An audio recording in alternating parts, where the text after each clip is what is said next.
Hey there, everyone. This is Lady Nick, your social media red guide for TLCtown.com.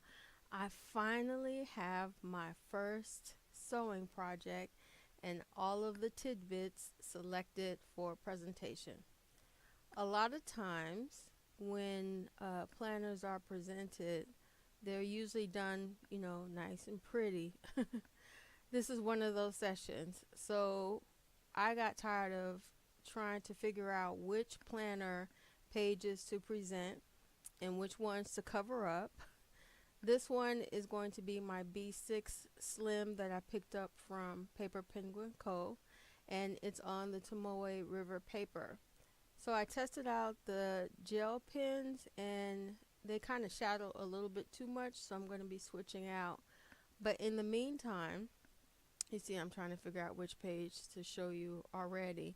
But in the meantime, I will be setting this up for my 10,000 hours summary, which is going to take me a while to get through. But this is my first, booklet that I'm going to be using in order to pull all of the planners that I've ever used together, plus notebooks, into a summary style presentation.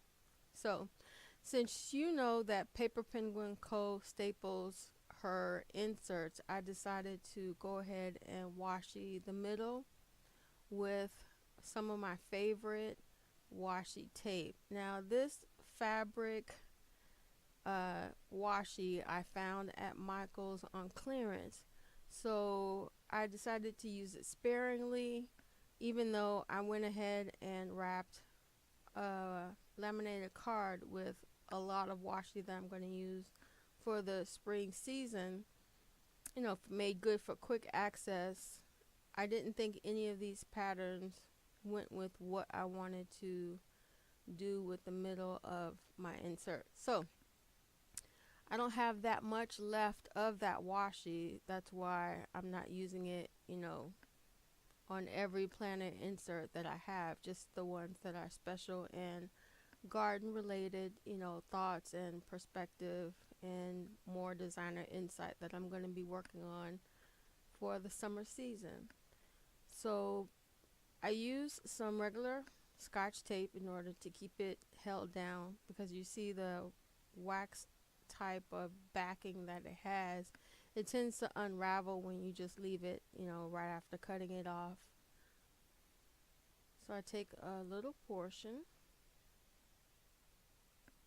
and measure it against the spine to see how much I need to cut, which is funny how while I'm doing this I'm thinking of just previous projects that I've learned how to sew over the years, self-taught.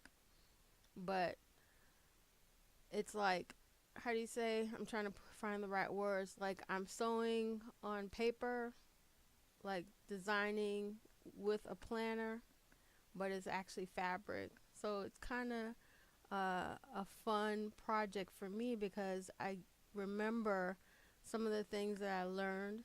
See, I'm checking how much washi I have left.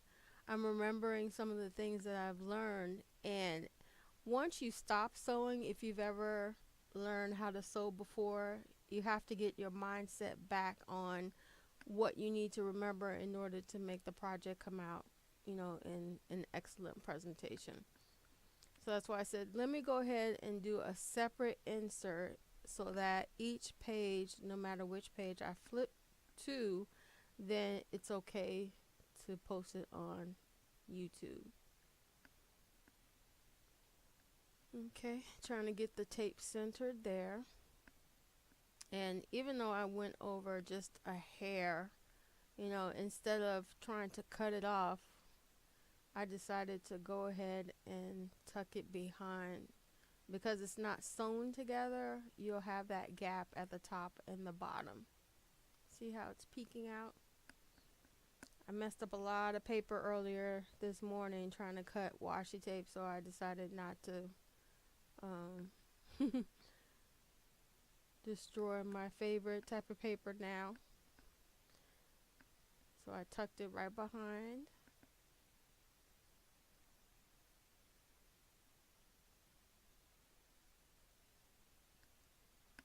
And I did the same for the bottom portion.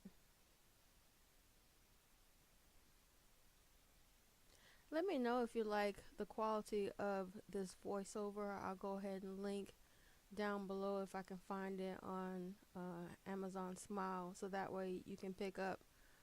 This is an excellent mic not only for Skyping but also for doing voiceovers. I have this one and one that I use when I'm on the road. So if you're looking to do planner voiceovers and having a better quality sound, then this one is pretty good if you like it.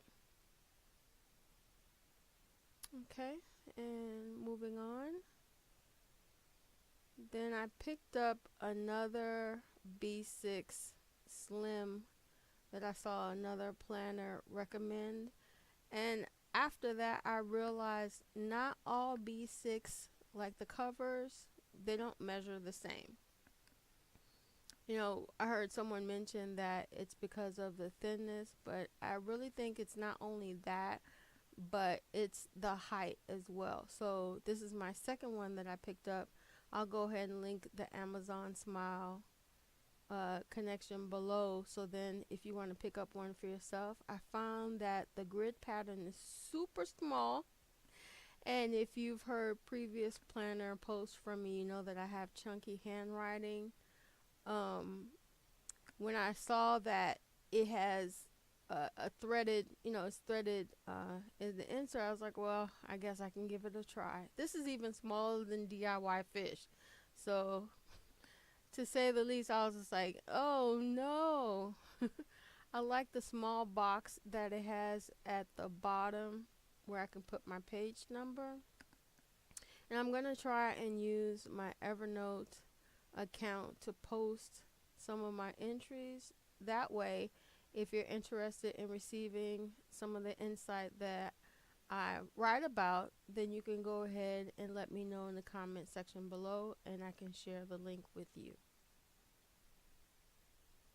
Alright, and it comes two to a pack, so I think it was like two for a little bit over $10, so that's why I thought it wouldn't be a bad idea for me to try. And I went ahead and started decorating it with washi, which I'm going to use sparingly.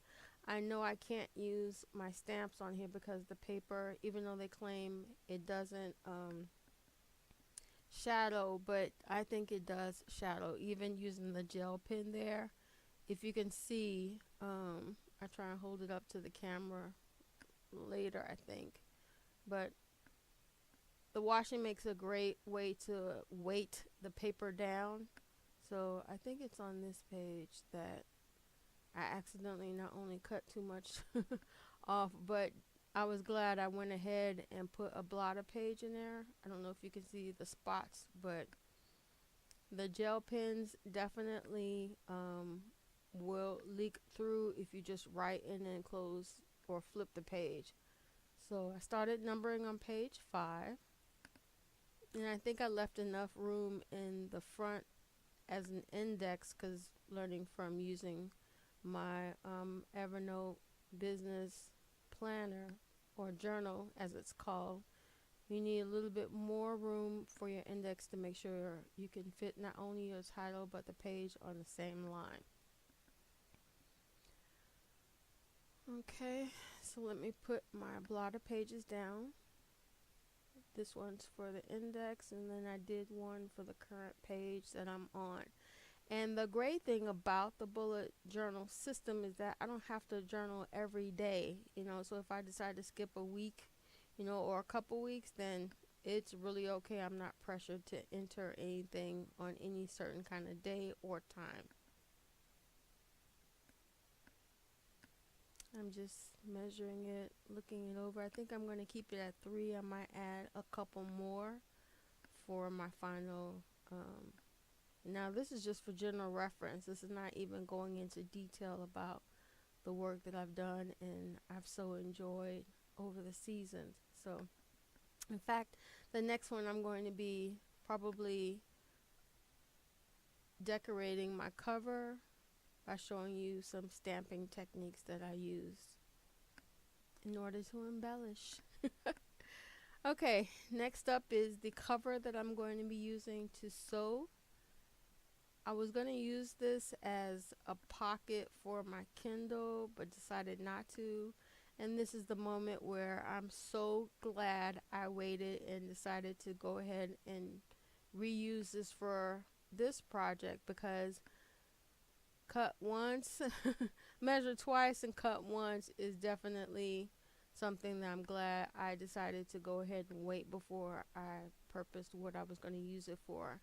I love the soft texture. You can't feel it through the screen, but there's definitely like a felt like texture to it.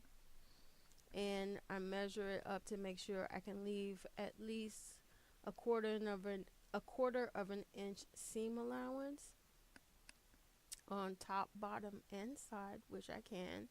Now, I haven't decided if I'm going to use, like as you see, front to back. I might do the inside in another color and texture, so then I can get a little bit more, padding. Or I'm just going to go ahead and use another heavy texture on the inside, which is a contrast style to what you see there. This is my color thread that I was thinking about using, but I thought this is a little bit too much. I wanted to keep it in a conservative style. I think this would be a good color for the spring as well as the summer, and not to mention I can transition it to the fall when I do my new production wardrobe. My 20 piece capsule is coming together. So I found some ribbon, as you can see here. I think this is the perfect pop of color to make it into a tab. I'm going to put some glue on the back of that, and hopefully it stays in place. But by the way, I have more of this ribbon, so if you'd like me to send you one in some Happy Mail, include it, with some other planner supplies, and let me know in the comment section down below. I'll be glad to send you some.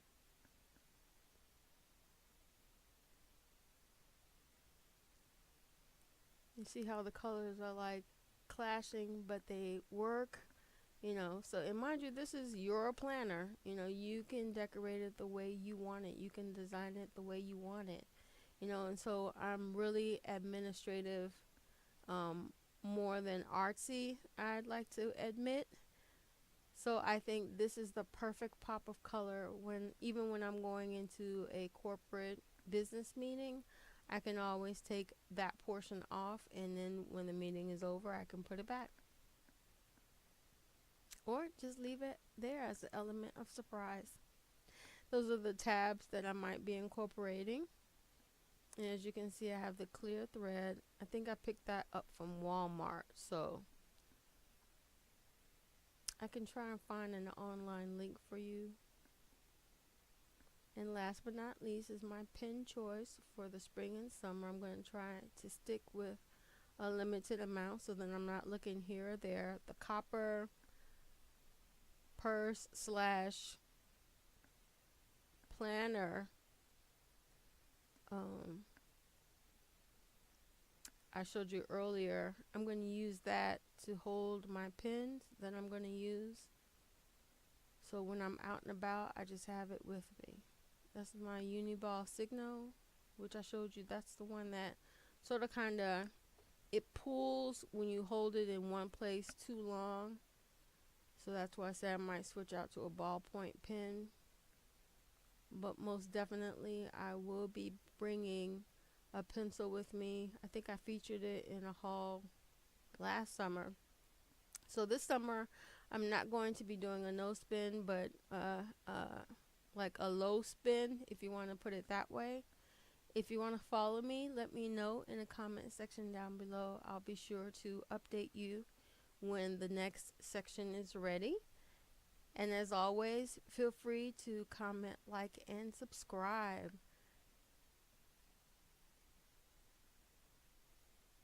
I think that's about it. Take care.